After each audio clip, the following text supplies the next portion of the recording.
In a cold hospital full of harsh diagnoses, a boy lived silent and motionless, until a simple girl appearing out of nowhere touched his feet like someone singing to the wind. That day, the boy not only moved a finger, he opened the doors to a new future. If this beautiful story of overcoming and love interested you, don't forget to subscribe to our channel and tell us which city you're watching us from. Continuing. The June sun beat down hard on the windows of Mount Sinai Hospital in New York when Emma Thompson, just 8 years old, pressed her thin face against the cold glass of the pediatric ICU. Her simple clothes contrasted with the sophisticated hospital environment, but her brown eyes shone with a determination that caught the attention of anyone who observed her. On the other side of the glass, a blonde 2.5-year-old boy lay motionless in the hospital bed, surrounded by state-of-the-art medical equipment. Dr. Michael Anderson, one of the country's most renowned surgeons and a specialist in pediatric neurosurgery, watched his son William through the same glass window. At 42, Michael had built a brilliant career saving lives and performing complex surgeries that other doctors considered impossible. His fortune, accumulated through years of dedication to medicine and successful investments in private clinics, allowed him to offer his son the best treatment available in the world. However, for the first time in his life, he felt completely powerless. William had been born with a rare neurological condition called hereditary spastic paraplegia, which severely compromised the motor development of his legs. Since the first months of life, a multidisciplinary team composed of the best specialists in the country had been following the case. Renowned physical therapists, international neurologists, equipment imported from Germany and the United States, experimental therapies approved only in European centers of excellence. Nothing had worked. The boy's legs remained inert without any sign of voluntary movement. With each physical therapy session, Michael felt a piece of his hope shatter. Dr. Robert Wilson, the responsible physical therapist, always ended the consultations with the same cautious phrase, "We'll keep trying, but it's important to keep expectations realistic." Realistic. The word echoed in Michael's mind like a hammer pounding on his soul. For a man accustomed to overcoming all challenges through scientific knowledge and financial resources, accepting the word impossible was a daily torture. Jennifer Anderson, Michael's wife and William's mother, had completely distanced herself from the situation. The discovery of her son's condition right after birth had shaken her so much that she simply couldn't deal with reality anymore. 3 months after the diagnosis, Jennifer had left for Europe, claiming she needed time to process the situation. Her calls became increasingly sporadic, and Michael found himself alone to care for William, relying only on the support of a team of private nurses and specialized nannies. It was on a particularly difficult afternoon, after another frustrating physical therapy session, that Michael first noticed Emma's presence. The girl was standing in front of the pediatric ICU window, observing William with an intensity that bothered him. How had such a young child managed to get there? The hospital had strict security protocols. Michael approached, preparing to call security when something made him stop. William, who usually remained apathetic and indifferent to any external stimulus, had turned his head toward the window. His little blue eyes, normally empty, sparkled as he looked fixedly at Emma.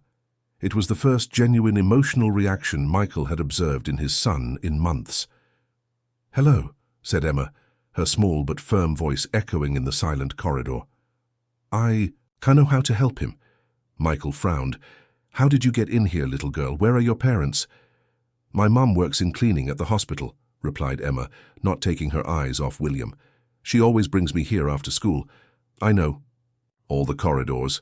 She paused, finally looking at Michael. "The boy can't move his little legs, right?" The direct and straightforward question from an 8-year-old child left Michael momentarily speechless. It's a complex medical condition," he muttered. "My sister Lily had the same thing," said Emma, turning back to observe William.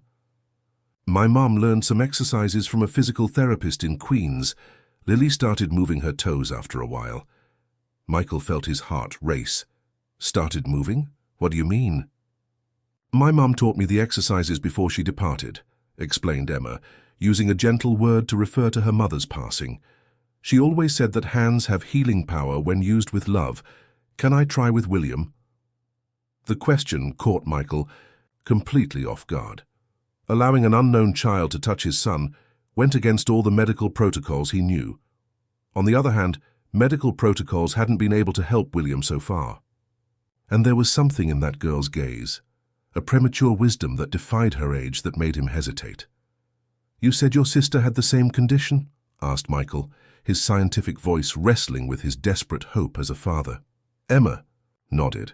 "Lily was born with stiff legs, just like William. My mom worked for a rich family on the Upper East Side, and her employer paid for Lily to have physical therapy at a good place. The physical therapist taught my mom some exercises to do at home every day. And your sister improved?" The question came out more anxious than Michael intended.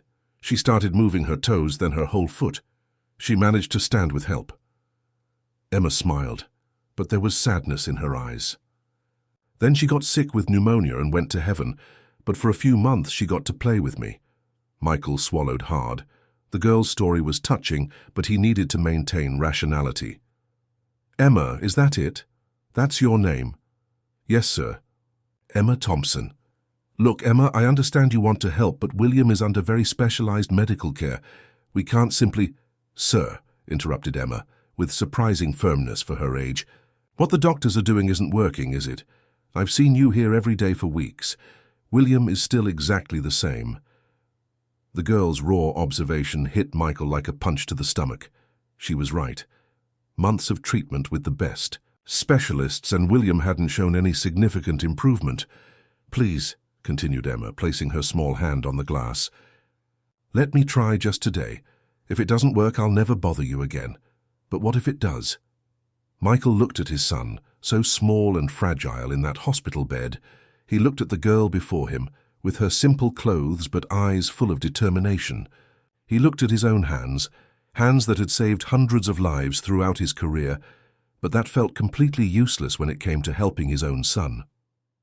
"5 minutes, he finally said. "Just 5 minutes, and I'll be watching the whole time."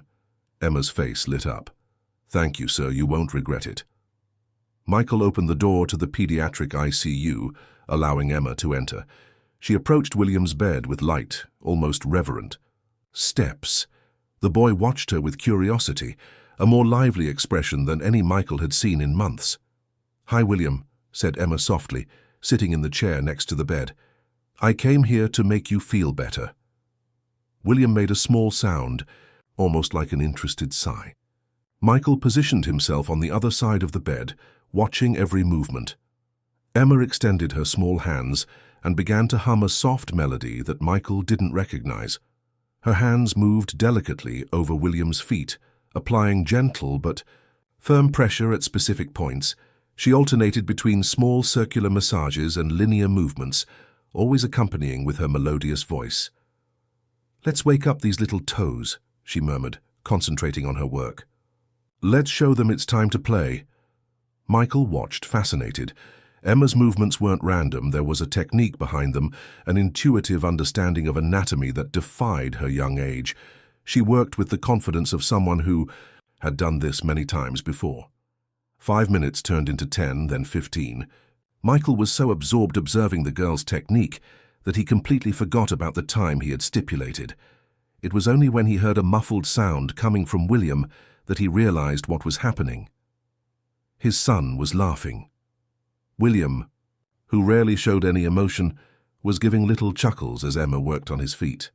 "He's enjoying it," said Emma, smiling at Michael. "That's a good sign.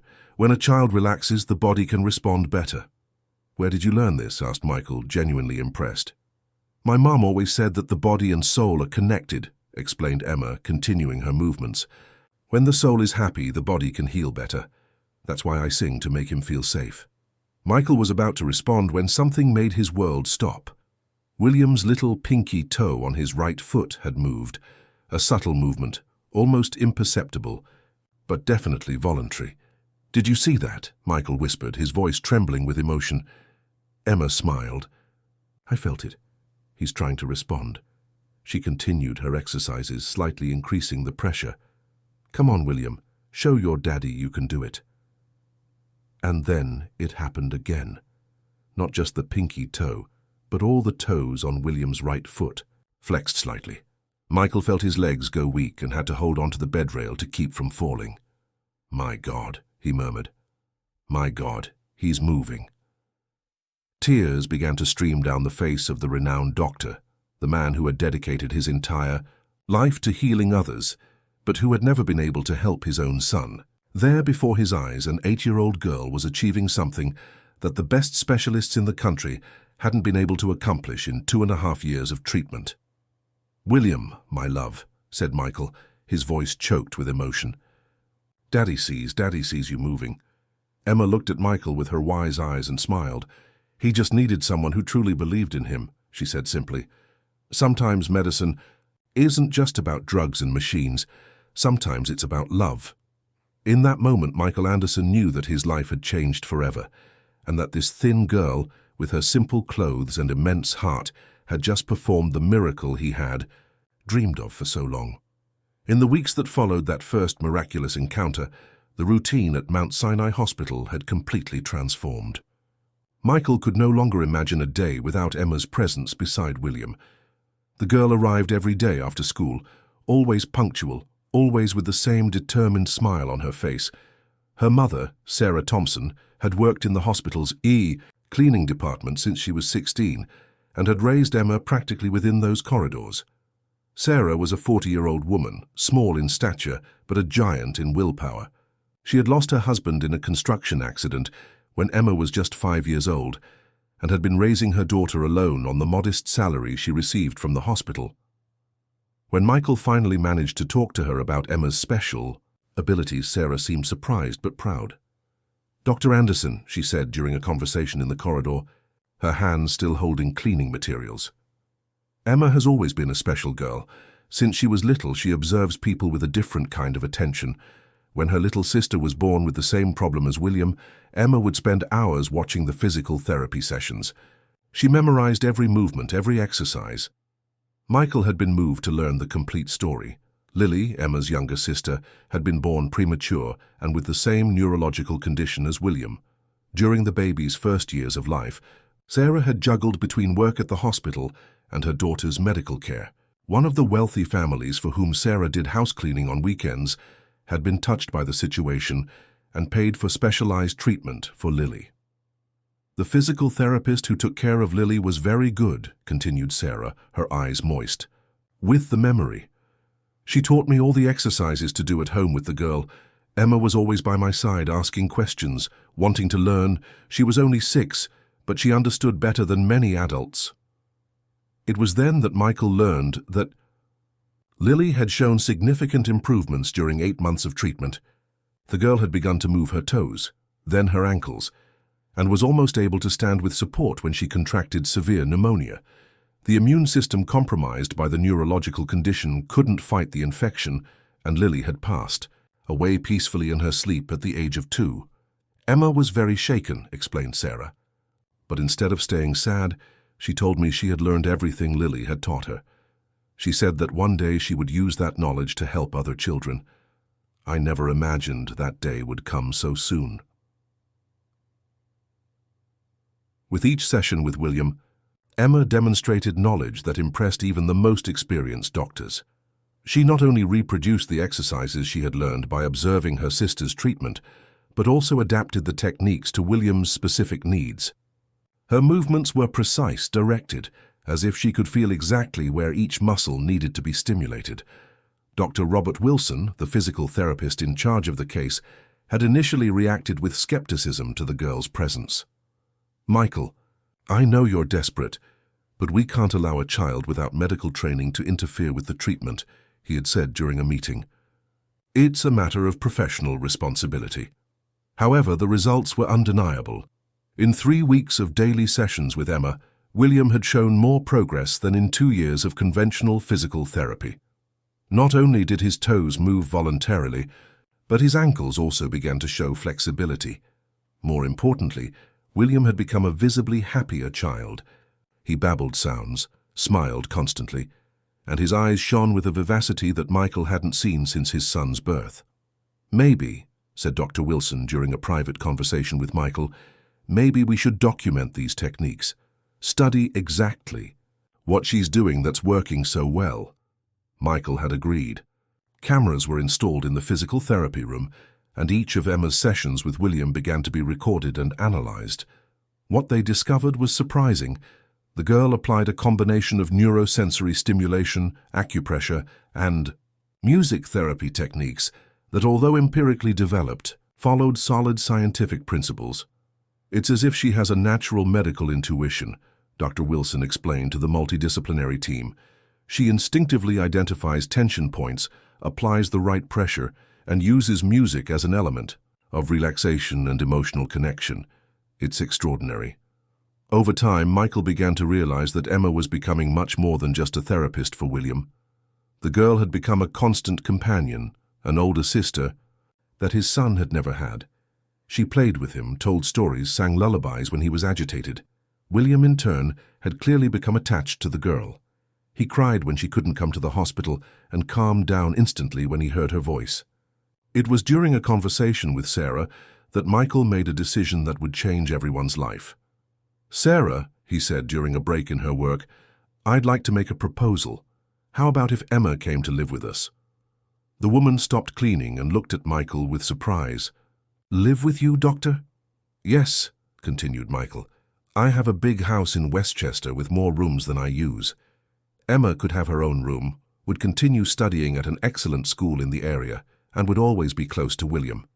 Of course, you would have complete freedom to visit her whenever you wanted." Sarah remained silent for a few moments, processing the proposal. Michael continued.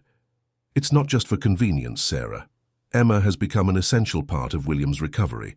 But more than that, she has become part of our family. I've never seen my son so happy." "And her school?" asked Sarah, concerned. "There's an excellent international school in Westchester. Emma could have access to a first-rate education.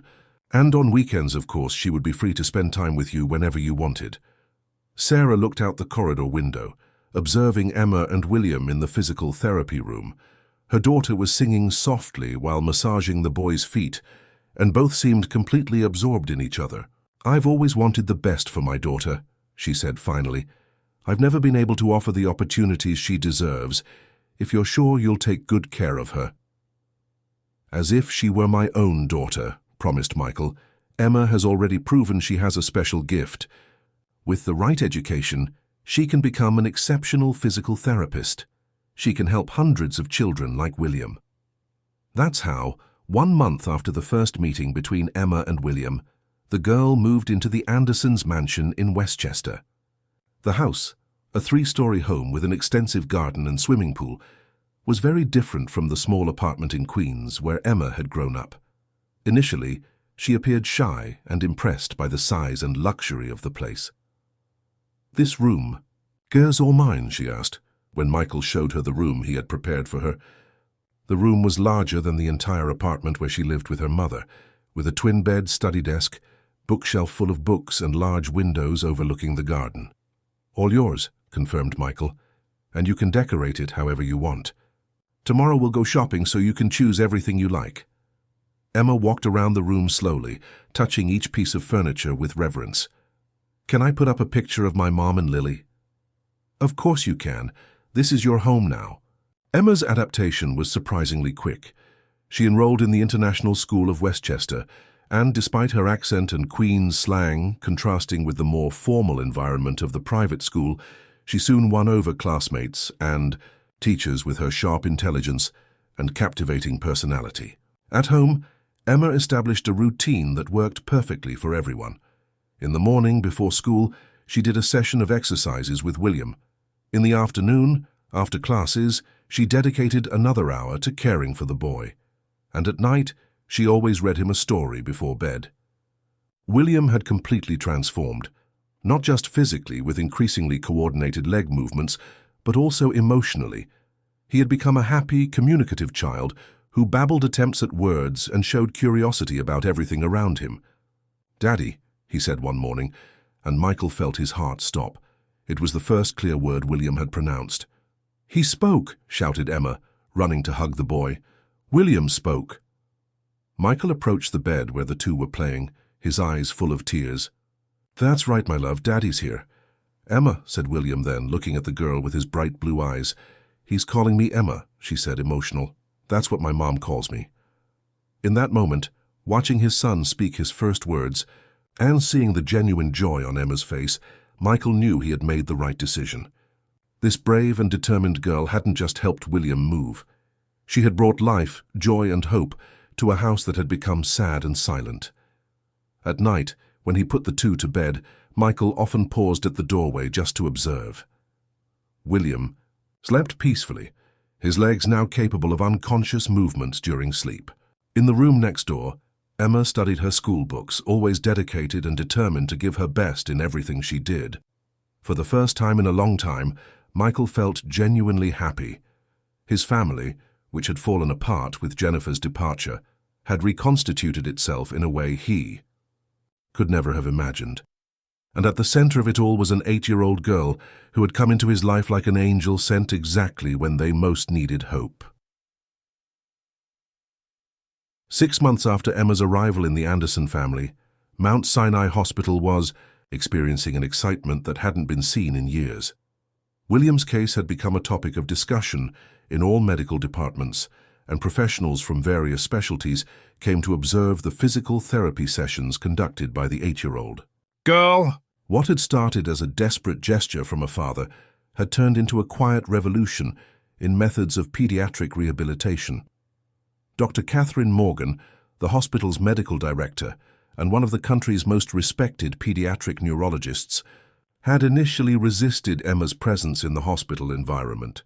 "Michael," she had said during a board meeting, "I perfectly understand your desperation as a father, but we cannot allow unconventional practices to be carried out within our institution. We have protocols to follow, legal responsibilities to consider." However, the results were impossible to ignore.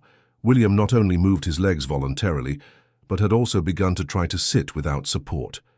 His muscles, previously completely atrophied, showed tone and definition. Even more impressive, his cognitive and language development had accelerated exponentially.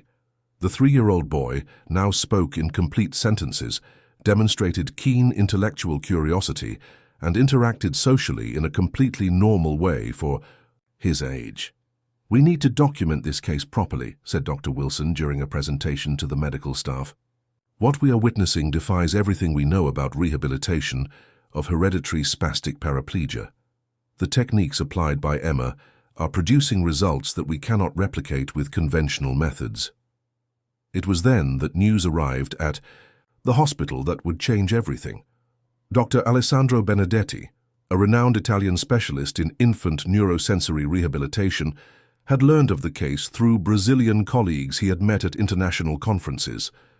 Benedetti was considered one of the world pioneers in integrated physical therapy techniques for children with complex neurological conditions, and his decision to come personally to the United States to meet Emma caused great excitement in the Yaquis national medical community. "An 8-year-old child applying techniques that I developed over 20 years of research?" Benedetti had asked during the call he made to Michael. "That's impossible. These techniques require years of specialized training." "Dr. Benedetti," replied Michael, "I know how this must sound, but I invite you to come and see with your own eyes. What Emma has accomplished with my son is, well, it's miraculous." Benedetti's visit was scheduled for a Thursday in September. During the entire previous week, the hospital was in a state of intense preparation. Rooms were reorganized, high definition, recording equipment was installed, and a multidisciplinary team was assembled to accompany the evaluation. Emma, for her part, seemed completely unconcerned with all the excitement. "Uncle Michael," she asked during breakfast on the eve of the visit, "why is everyone so nervous? I'm going to do the same thing with William that I do every day." Michael smiled at the girl's simplicity. In the months of living together, Emma had perfectly adapted to the family routine. Her grades at school were excellent. She had made solid friendships with her classmates, and her relationship with William grew stronger every day. The boy called her Big Sis Emma and refused to sleep if she didn't tell him a story. "It's just that this doctor who's visiting us is very important, Emma," explained Michael. He teaches doctors all over the world how to help children like William.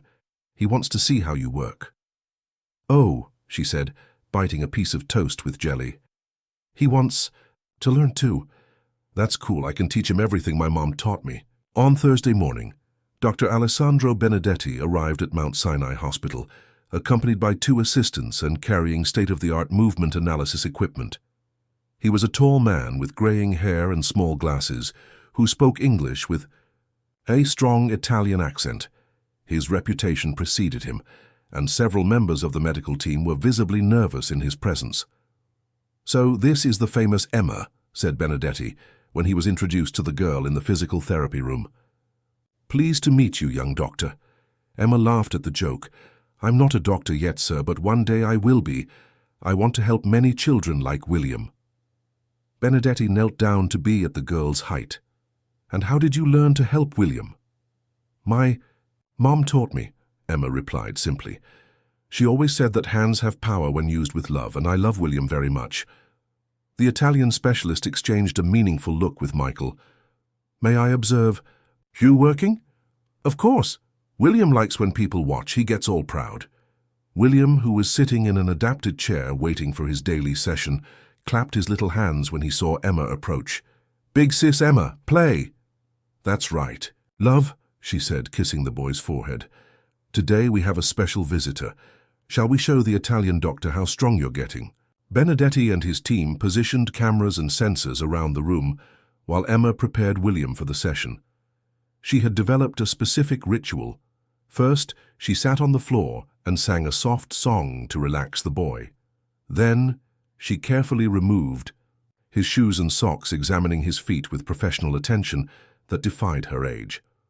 "Today we're going to work a lot on the toes," she murmured, starting with gentle circular massages on the soles of William's feet. "Then we'll make the ankles dance." During the next 45 minutes, Emma applied a complex sequence of exercises that left Benedetti visibly impressed. She alternated between pressure stimulation, passive flexion and extension movements, and active exercises that encouraged William to consciously participate in the movements. "Strength, William," she said when the boy tried to move his feet on his own. "Show the doctor how you can move your toes." And William obeyed. His toes moved with increasing coordination, his ankles rotated with a range of motion that had been considered impossible by doctors just a year earlier. Even more impressive, his legs began to show reflex movements when Emma applied certain stimuli. "Madonna mia," murmured Benedetti in Italian, observing the monitors measuring William's neural activity. "There's synaptic reconnection happening in real time." Throughout the session, Emma maintained a constant flow of conversation with William, telling stories, asking questions, singing songs. She had intuitively understood that the emotional aspect was as important as the physical in rehabilitation. "Shall we count to 10 while we move our toes?" she proposed. "1, 2, 3, shouted William, flexing his toes with enthusiasm. When the session ended, Benedetti remained silent for several minutes, analyzing the recordings and data collected. Finally, he approached Emma. "Young lady," he said in his English heavy with an Italian accent, "you just applied a combination of techniques that I developed over 20 years of research. Techniques that I teach in European universities to physical therapists with postgraduate degrees." Emma looked at him with curiosity. "Really? That's cool. Do they work well with other children too?" "Yes, they do. But I've never seen anyone apply them with such, naturalness. It's as if you have an intuitive understanding of the neuromuscular system." Dr. Catherine Morgan, who had observed the entire session in silence, approached the group. "Dr. Benedetti, what is your professional assessment?" Benedetti removed his glasses and cleaned them carefully before answering. "My assessment is that we are looking at an extraordinary case, not just because of the boy's recovery, which is remarkable, but because of this young girl's natural ability. She possesses what we call clinical intuition, a rare ability that cannot be taught, only refined." "And what about the results with William?" asked Michael anxiously. "The results defy everything we know about prognoses for hereditary spastic paraplegia. This boy should not be moving his legs. much less with the coordination he demonstrates. I strongly recommend that this case be documented and studied in detail." During the lunch offered by the hospital in honor of the visit, Benedetti made a proposal that surprised everyone. "Dr. Anderson, I would like to invite Emma to participate in a special program at my clinic in Italy, a program for developing early talents in physical therapy." Michael almost choked on his wine. "In Italy?" "Yes, it would be for a period of 6 months during the school holidays. She would work with our team, learn advanced techniques, and we could better study her natural abilities.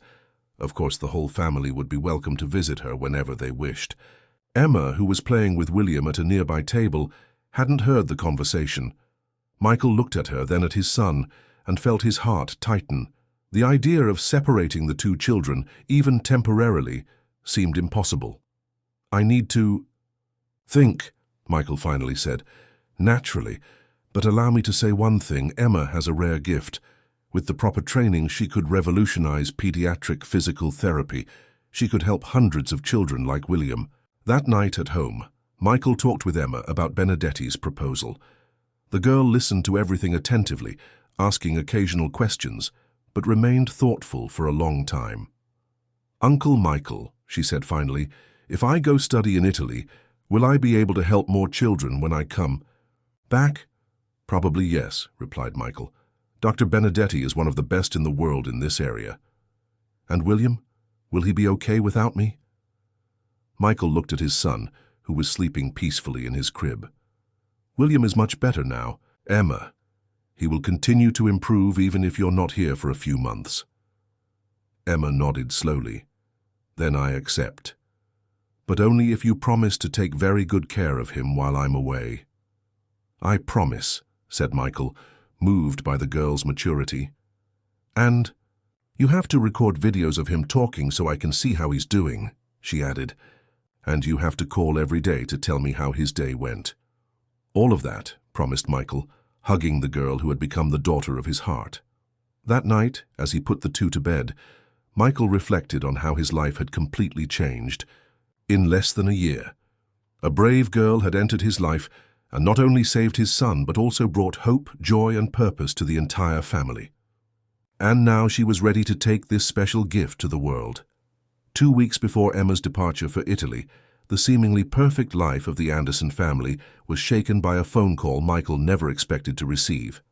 It was a Sunday morning, and he was in the garden watching William and Emma playing in the swimming pool. The boy, now 3.5 years old, could stand in the shallow pool with minimal support, and his laughter echoed across the property as Emma helped him swim with colorful floats. The phone rang, and Michael answered distractedly, expecting it to be a colleague from the hospital, or perhaps Sarah, who always called on Sundays to talk to Emma. "Michael?" The voice on the other end of the line made him stop completely. It was a voice he hadn't heard in more than 2 years, a voice that had haunted his dreams and nightmares for months after her disappearance. "Jennifer?" Michael sat heavily in a garden chair, feeling his legs go weak. "Yes, it's me." "Michael, I need to talk to you. I need to see William." The silence stretched for several seconds. Michael watched his son in the pool, so happy and alive, so different from the motionless child Jennifer had left behind. "Jennifer, where have you been all these years?" "In Paris," she replied, her voice heavy with emotion. "Michael, I know. I have no right to just call like this after so long, but I saw a video on the internet, a video of William walking." Michael frowned. The hospital had published a case study about William's recovery, keeping his identity confidential, but evidently some information had leaked to social media. "He is walking, Jennifer. Running, actually. He's fine." "I need to see him," she said, and Michael could hear muffled sobs. "Please, Michael, I know I made a terrible mistake by leaving, but I couldn't. I didn't know how to deal with it all. I was afraid, desperate." Michael looked again at William, who at that moment was shouting, "Look, Daddy," as he tried to float on his own in the water. Emma was by his side, always attentive, always protective. "Jennifer, a lot has changed," said Michael cautiously. "William is no longer the same child you left, and our family has also changed. I know about the girl, Jennifer said quickly. "I read about her in the medical article, the child physical therapist who helped our son. Michael, I want to meet her. I want to thank her. She's not just a physical therapist, Jennifer. Emma is part of our family now. She lives with us. She's like a sister to William." More silence, then with an even lower voice. "I understand. Michael, I didn't come to destroy anything. I need to see my son. I need to ask for forgiveness. From him, from you, from everyone. These 2 years in Paris have been hell. Not a day has gone by without me regretting having left." Michael closed his eyes, feeling a mixture of old anger and renewed compassion. "Where are you?" "At JFK Airport. I arrived this morning." "At the airport?" Michael stood up abruptly. "You came without warning." "I was afraid you wouldn't let me see William if I warned you beforehand," she admitted. "Michael, please, just once, just to see that he's okay." Michael looked at Emma, who had noticed his agitation and was approaching the edge of the pool with a concerned expression. "Uncle Michael, is everything okay?" He covered the phone's mouthpiece. "Yes, sweetheart. Keep playing with William." Returning to the phone. "Jennifer, I'll pick you up. But before you see William, we need to talk. A lot has changed and he's in a delicate phase of development. I can't allow anything to disturb him." "I understand, Michael. Thank you. Thank you for giving me this chance." 2 hours later, Michael was at the airport waiting in the arrivals hall. When he saw Jennifer walking toward him, carrying only a small suitcase, he had difficulty recognizing her. The elegant and always impeccable woman he had married seemed to have aged 10 years in too. She was thinner, with deep dark circles under her eyes, and her clothes, although still of good quality, seemed to be too big for her diminished body. "Michael," she said as she approached, hesitant, "you look good. You're different." 2. "Years of caring alone for a child with special needs tends to change a person," he replied, more dryly than he intended. Jennifer lowered her eyes. "I deserved that, and much more." During the drive back to Westchester, Jennifer remained silent most of the time, observing the familiar landscape through the window. Only when they were getting close to home did she ask, "How is he really, Michael? The video I saw only showed a few seconds of him walking." "He's amazing, Jennifer. Not just physically, but emotionally too. He's a happy, intelligent, affectionate child. He speaks perfectly, asks questions about everything, loves playing in the pool." "And the girl? Emma?" Michael smiled involuntarily. "Emma is extraordinary. She not only helped William walk, she brought life to our home. She's intelligent, dedicated, caring. William adores her." "And you?" asked Jennifer softly. "You adore her too?" Michael stopped the car at the traffic light and looked at Jennifer. "Yes, I love her as if she were my own daughter. She saved our son, Jennifer. She saved our family." When they arrived at the house, Michael asked Jennifer to wait in the living room while he prepared the children for the meeting. He found Emma and William in his room, playing with building blocks. "William," said Michael, kneeling beside his son, "do you remember how Daddy always told stories about Mommy who lived far away?" The boy nodded, not stopping his play. "Mommy Paris. That's right. Well, Mommy has come back from Paris and is here at home. She really wants to meet you." William looked at Michael with curiosity. "Mommy like Emma's mum?" Michael looked at Emma, who had stopped playing and was watching the conversation with unusual attention for her age. "Similar, my love. She's your birth mother." "Can I still call you Uncle Michael?" Emma suddenly asked, and Michael noticed a concern in her voice that she was trying to hide. "Of course, dear. Nothing will change between us, I promise." Emma nodded, but Michael noticed that she was more tense than normal. "Will I stay here with William when he meets his mum?" "If you want to, yes." They all went down to the living room together, William holding Emma's hand and Michael carrying some toys. When they entered the living room, Jennifer slowly rose from the sofa, her hands trembling slightly. "My God," she murmured, seeing William walk normally. He's perfect." William observed the unknown woman with curiosity, but without fear. "Are you Mummy Paris?" Jennifer began to cry. "Yes, my love, I'm your mummy who was in Paris." "Why were you in Paris?" asked William with the typical naturalness of children. Jennifer looked at Michael, seeking help. I was studying, my love, but now I've come back to meet you." "Cool," said William, and then pointed to Emma. "This is big sis Emma. She taught me to move my legs." Jennifer looked at Emma for the first time, and Michael saw a mixture of emotions passing across her face: gratitude, guilt, and something that looked like jealousy. "Hi, Emma," said Jennifer, her voice still choked. "I've heard a lot about you. Thank you for taking care of William." Emma, with her characteristic maturity, approached Jennifer and extended her small hand. "Hi, Mrs. Anderson. William is very special. He's very intelligent and brave." "I can see that," said Jennifer, shaking the girl's small hand. "And you seem to be very special too." During the following hours, Jennifer observed the interactions between Emma and William with a mixture of admiration and pain.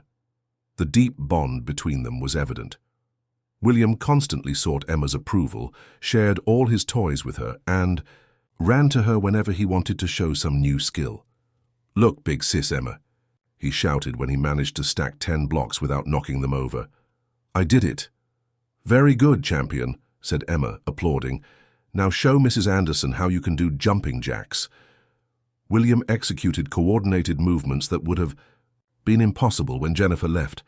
She watched in silence, tears constantly streaming down her face.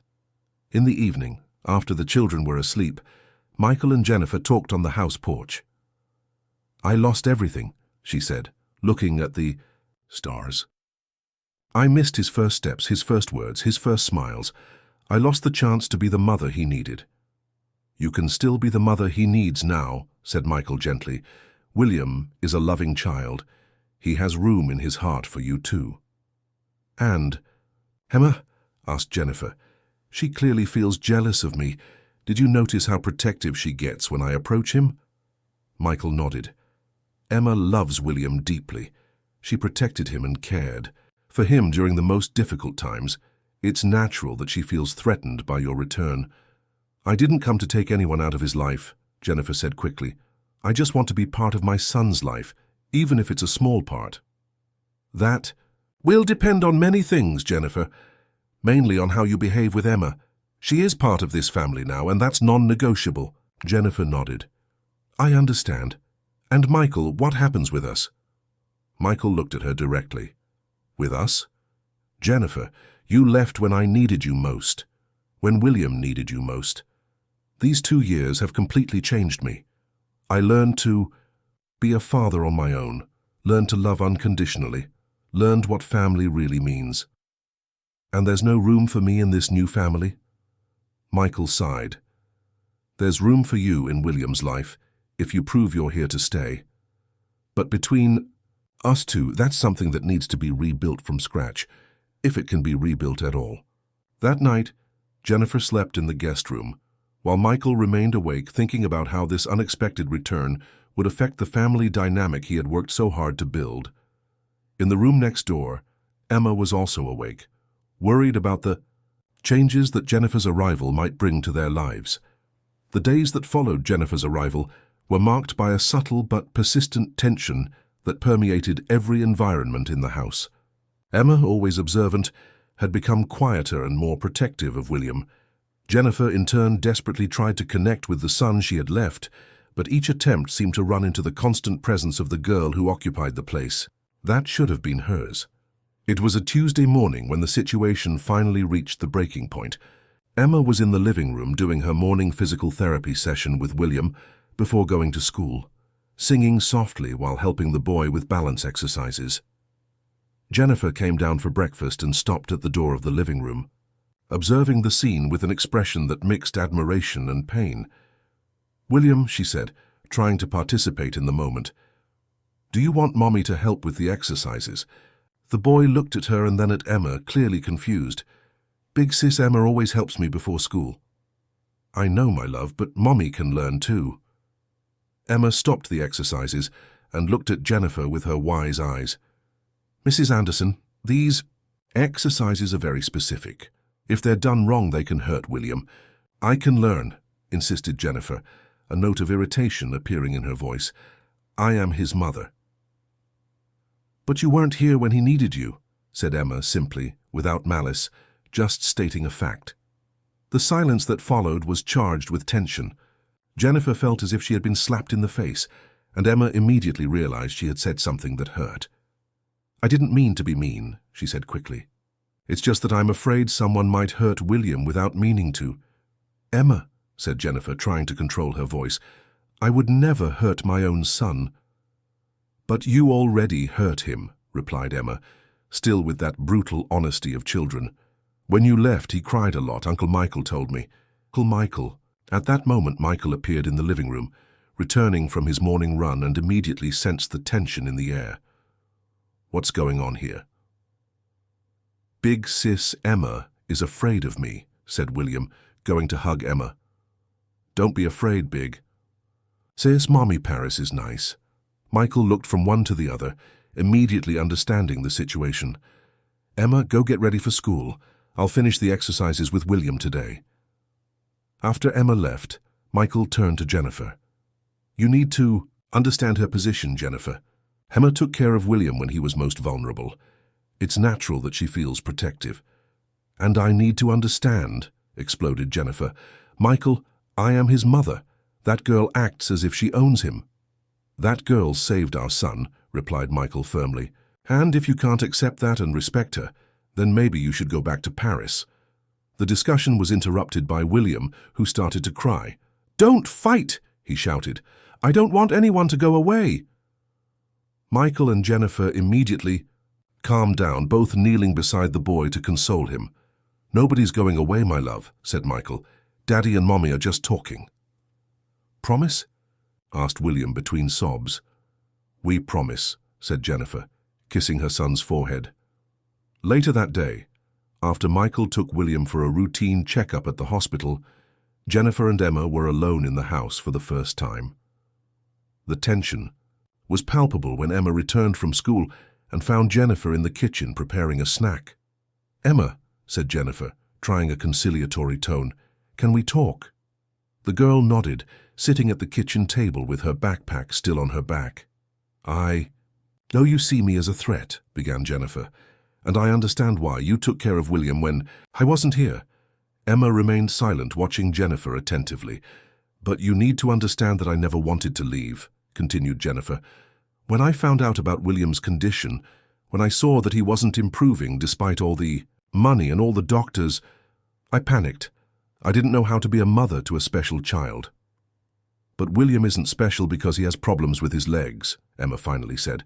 He's special because he's caring, intelligent, and brave. If you had stayed, you would have seen that. The girl's words hit Jennifer deeply. You're right, she admitted. I lost so much time focusing on what was wrong that I didn't see everything that was right about him. Mrs. Anderson, said Emma, taking off her backpack and moving a little closer. I don't want you to go away again. William needs his mommy, but I'm afraid too. Afraid of what, dear? Afraid that you won't need me anymore when you discover you have each other, confessed Emma, her eyes watering. I don't have a real mom or dad anymore. You are my family now. Jennifer felt her heart break. In that moment, she saw Emma not as a threat, but as a frightened girl who had lost as much as she herself had. Emma, come here. The girl approached hesitantly, and Jennifer pulled her into a hug. You won't lose your family, dear. You're not just important to William, you're important to all of us. Without you, William would still be in a hospital bed. Really? Asked Emma, her voice muffled against Jennifer's shoulder. Really. And you know what? I need your help. I don't know how to be William's mother the way he is now. Can you teach me? Emma pulled back a little to look at Jennifer. Do you really want to learn? Very much. I want to learn everything. The exercises, the songs he likes, how to make him laugh, how to comfort him when he's sad. Can you be my teacher? A smile began to form on Emma's face. I can teach. But you have to promise one thing. What? Promise you won't go away again. William is very happy with you here. Jennifer held Emma's small face between her hands. I promise I will never abandon my son again. And you're my daughter now too.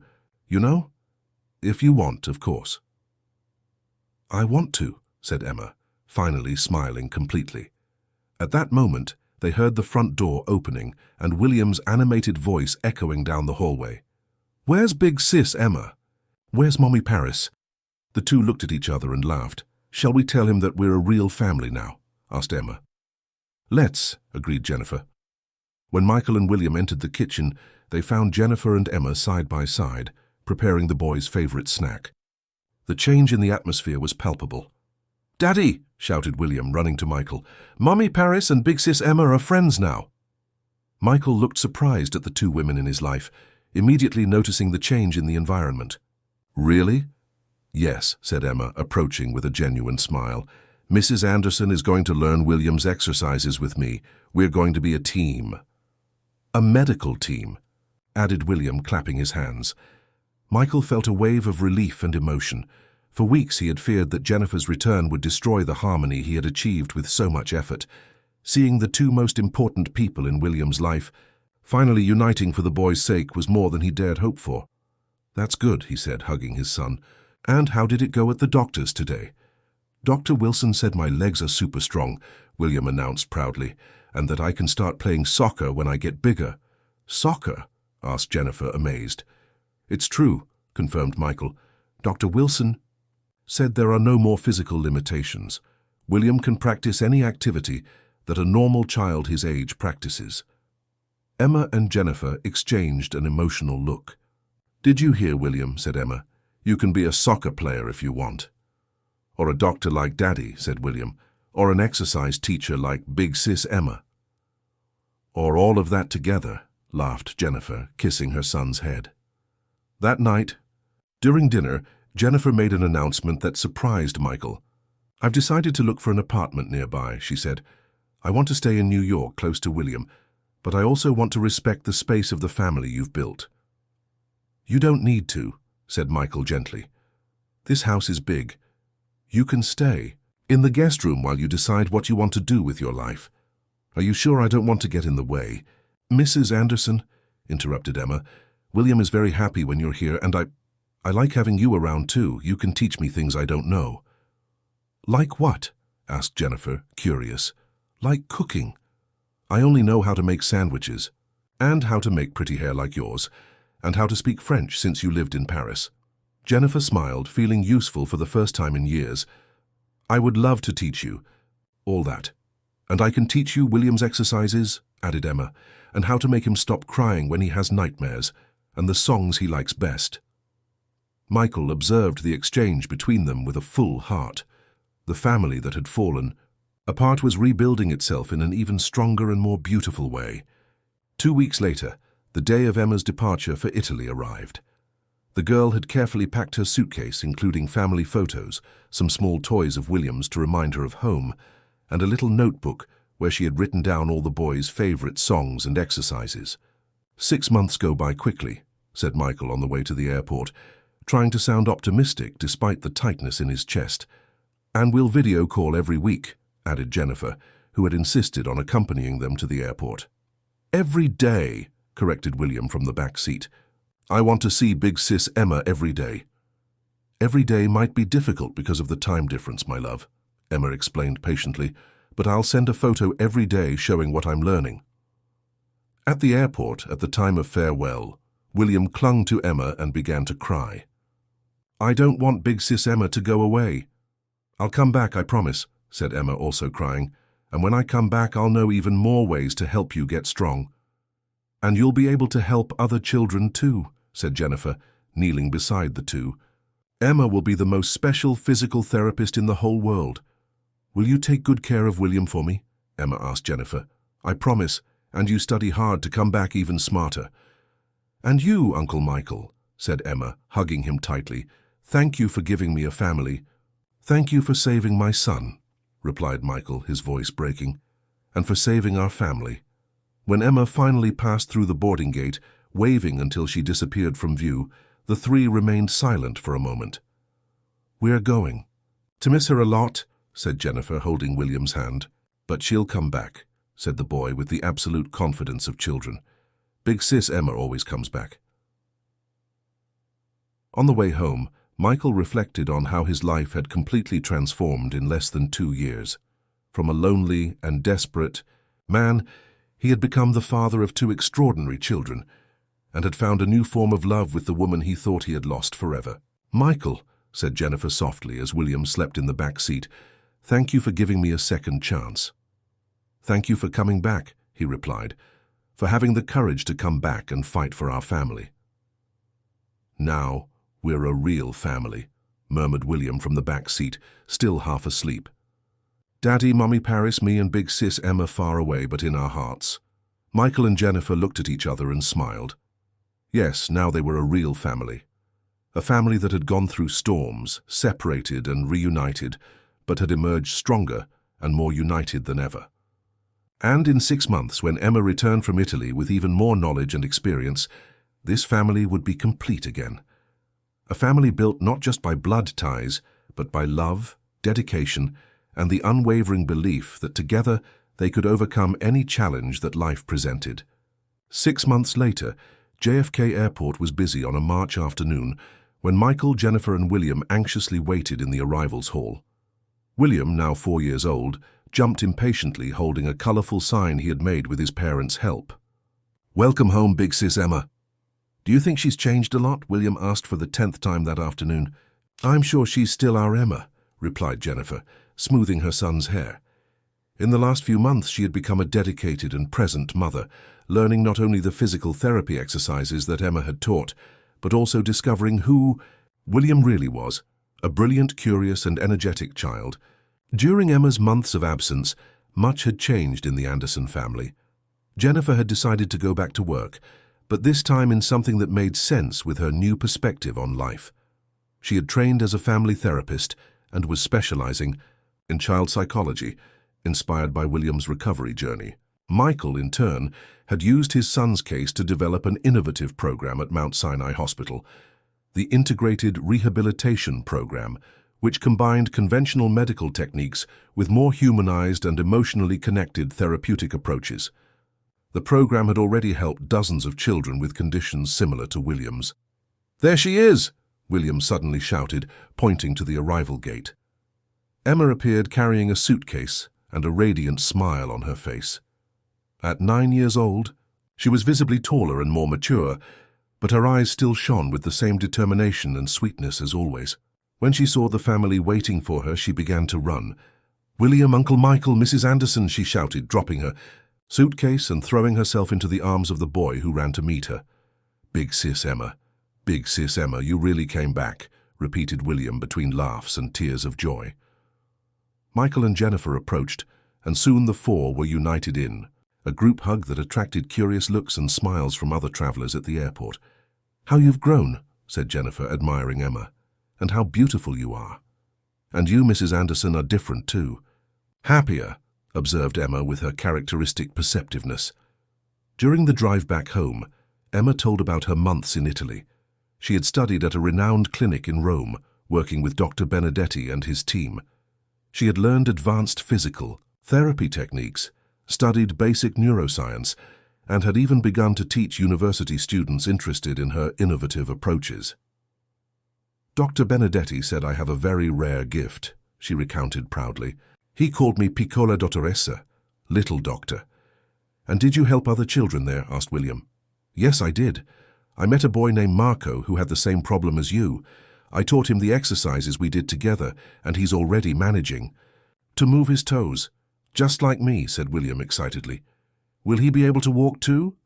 "I'm sure he will. Dr. Benedetti said that when I finish my studies, I can go back there to work with him from time to time." When they arrived home, Emma could hardly believe the changes. The garden was more flowery, the pool had gained an area for water games, and there were new photos everywhere. Photos of the family together, of William playing, of Jennifer and Michael smiling together. "Our house got even more beautiful," she said, admiring the new decorations. "Our house got happier," corrected Michael. "It was missing our official physical therapist." That night, during dinner, Emma made an announcement. That surprised everyone. Dr. Benedetti made me a very special proposal. What kind of proposal? Asked Michael. He wants me to write a book with him, a book about children's physical therapy with emotional techniques. It's going to be called The Healing Hands, When Love Becomes Medicine. Jennifer and Michael looked at each other, impressed. A real book? Asked Jennifer. A real one, with my name on the cover and everything. Dr. Benedetti said our story with William can help thousands of families around the world. That's amazing, Emma, said Michael. You're only 9 years old. And you're already going to be an author of a medical book. And there's more, continued Emma, barely able to contain her excitement. Mount Sinai Hospital wants me to have my own physical therapy room, a special room just for children, where I can teach other doctors the techniques I've learned. William clapped enthusiastically. Big sis Emma is going to be a real doctor. I'm not a doctor yet, William. I still need to study a lot, but one day I will be. And you know what else? What? When I become a real doctor, you'll be my special assistant.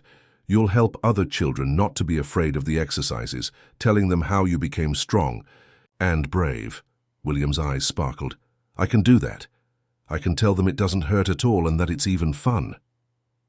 During the following weeks, the family routine was established again with Emma back. She resumed her studies at the International School of Westchester, but now also attended Mount Sinai Hospital 3 times a week, working with Dr. Wilson and other physical therapists in caring for children with special needs. Emma's special room was inaugurated 2 months after her return. It was a colorful and welcoming environment, with toys, small musical instruments, and physical therapy equipment adapted to make the exercises more playful. On the main wall, a golden plaque said, Emma Thompson Room, where love and medicine meet. Emma's first official patient was a 5-year-old girl named Sophie, who had been born with a condition similar to William's. Sophie's parents were desperate, as 2 years of conventional treatment had not produced significant results. Don't worry, said Emma to the nervous parents. I'll take care of Sophie with a lot of love, and William will help us, right?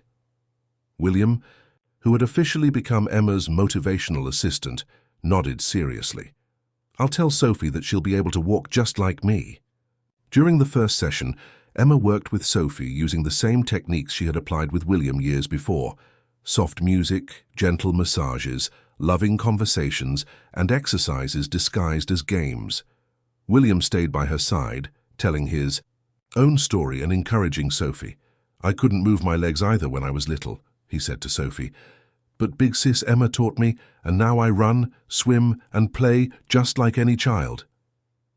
At the end of the session, something extraordinary happened. Sophie, who had never shown voluntary movements in her legs, slightly moved the toes of her left foot. Her parents began to cry with joy, and Emma smiled with that serene wisdom that characterized her. It's just the beginning, she said. Sophie will go far. 6 months later, Sophie was taking her first steps with assistance. William was present on the day of this historic milestone, shouting with joy as if it were his own achievement. Big sis Emma, he said that night at home, you're like an angel who came to earth to help children. Emma laughed. I'm not an angel, William. I'm just a girl who learned that love can heal almost anything. And you taught me that too, said Michael, who had been observing the conversation from the doorway. You taught us that sometimes healing is found in the simplest things: a loving touch, a soft song, the unwavering belief that everything is possible. And you taught us that family isn't just who is born together, added Jennifer, arriving, with hot chocolate for everyone. Family is who chooses to stay together in difficult times. That night, as they put the children to bed, Michael and Jennifer talked on the porch about how their lives had transformed. Can you imagine where we would be today if Emma hadn't appeared in that hospital corridor? Asked Jennifer. I prefer not to imagine, replied Michael. I prefer to focus on the miracle we were lucky enough to witness. And the book. Do you think it will really happen? I'm sure it will. Emma has a purpose much greater than any of Guy. Sars can imagine. She will help hundreds, perhaps thousands of children throughout her life. And William, what do you think he'll be when he grows up? Michael smiled. He always says he wants to be a doctor like his daddy, and a physical therapist like Big Sis Emma. But whatever he chooses, I know he'll be extraordinary. After all, he was raised by a girl who proved that nothing is impossible when you have love and determination. 2 years later, the book The Healing Hands When Love Becomes Medicine, co-authored by Emma Thompson and Dr. Alessandro Benedetti, was simultaneously released in the United States, Italy, Brazil, and France. Emma, now 11 years old, participated in international medical conferences, always accompanied by William, who had become her inseparable partner in demonstrations of the techniques. Mount Sinai Hospital created the Emma Thompson Institute for Children's Rehabilitation, which became a world reference in integrated treatment for children with special needs. The original Emma Room was expanded to an entire wing, where dozens of professionals applied the techniques developed by the girl who had arrived at the hospital as a simple, curious observer. On a Sunday morning, 5 years after that first magical encounter, the family was gathered in the garden of their home. William, now 8 years old, ran and played with the typical energy of any child his age. His motor problems were just a distant memory, and he spoke openly about his desire to help other children just like Big Sis Emma helped me. Emma, at 13, was already internationally recognized as a young prodigy in the field of children's rehabilitation. She had completed extension courses at various universities, spoke Portuguese, English, and Italian fluently, and maintained correspondence with doctors from around the world. "You know what?" she said to Michael as they watched William play soccer with his school friends. "Sometimes I think Lily is watching all this from heaven and feeling proud." "I'm sure she is," replied Michael, "and your mother Sarah too." Sarah had continued, working at Mount Sinai Hospital, but now as coordinator of the hospital humanization program. She was extremely proud of her daughter and maintained a relationship of mutual gratitude and affection with the Anderson family. "Uncle Michael," Emma suddenly said, "thank you for believing in me that first day. Thank you for giving me the chance to help William. Thank you for appearing in our lives exactly when we most needed hope," he replied, hugging the girl who had become the daughter of his heart. At that moment, William came running toward them, sweaty and smiling. "Big Sis Emma, I scored 3 goals, did you see? I saw them all," she lied affectionately. "You're becoming a star. When I grow up, I'm going to be a soccer doctor," announced William. "I'll take care of the players who get hurt, just like you take care of children." "What a wonderful idea," said Jennifer, approaching the group. "A sports doctor specializing in rehabilitation. And I'll learn everything from Big Sis Emma," added William, hugging Emma. "She's the best teacher in the world." That afternoon, as the sun set over Westchester, painting the sky in golden and rosy hues, Michael observed his family gathered in the garden and reflected on the extraordinary journey they had lived. A brave 8-year-old girl had come into his life, simply saying, "I know how to help him," and had transformed not only his son's life, but that of hundreds of other children around the world.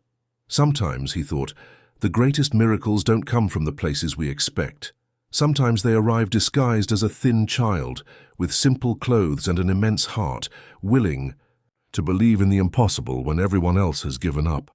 And in that moment, watching William run freely through the garden, while Emma planned new ways to help other children, Michael knew he had witnessed the greatest miracle of all, the miracle of love transforming destinies and proving that, really, there are no limits to what we can achieve when someone truly believes in us. Dear listeners, we hope that the story of Emma, William, Michael, and Jennifer has deeply touched your hearts, just as it touched ours. This journey of overcoming love and second chances reminds us that the greatest miracles often happen through the smallest hands and the purest hearts. To continue following equally moving stories about families who discover the strength of unconditional love, find our special playlist here on the left side of the screen. If this narrative awakened emotions in you, don't forget to subscribe to our channel and leave your like on the video. Every day we bring unique stories that explore the deepest feelings of human experience: hope, forgiveness, courage, and the infinite capacity to begin again. We really want to know what you thought of this story